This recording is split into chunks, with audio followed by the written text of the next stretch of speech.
Hi friends, welcome to Healthy Cooking Channel. இந்த வீடியோல நம்ம இன்னைக்கு சூப்பரான டேஸ்டியான இன்ஸ்டன்ட்டா செய்யக்கூடிய இட்லி பொடி எப்படி செய்யலாம்னு பார்க்கலாம். வெறும் 4 இன்கிரிடியன்ட் வச்சு 1 நிமிஷத்துல செய்யக்கூடிய இட்லி பொடி எப்படி செய்யலாம்னு பார்க்கலாம் வாங்க.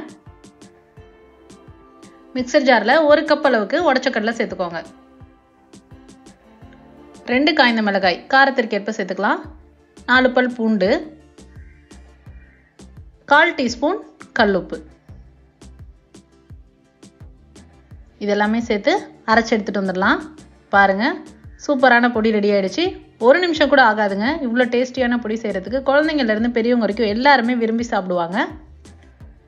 இட்லி கூட நம்ம சர்வ் பண்ணும்போது நல்லெண்ணெயோ நெய்யோ சேர்த்துட்டு சர்வ் பண்ணோம் அப்படின்னா டேஸ்ட் இன்னும் சூப்பராக இருக்கும். ட்ரை பண்ணி பார்த்துட்டு உங்களை கமெண்ட் மறக்காம சொல்லுங்க ஃப்ரெண்ட்ஸ். இது போன்ற ஹெல்தி ரெசிபிஸ்க்கு மறக்காம ஹெல்தி குக்கிங் சேனலை சப்ஸ்கிரைப் பண்ணுங்க. தேங்க்ஸ் ஃபார் வாட்சிங்.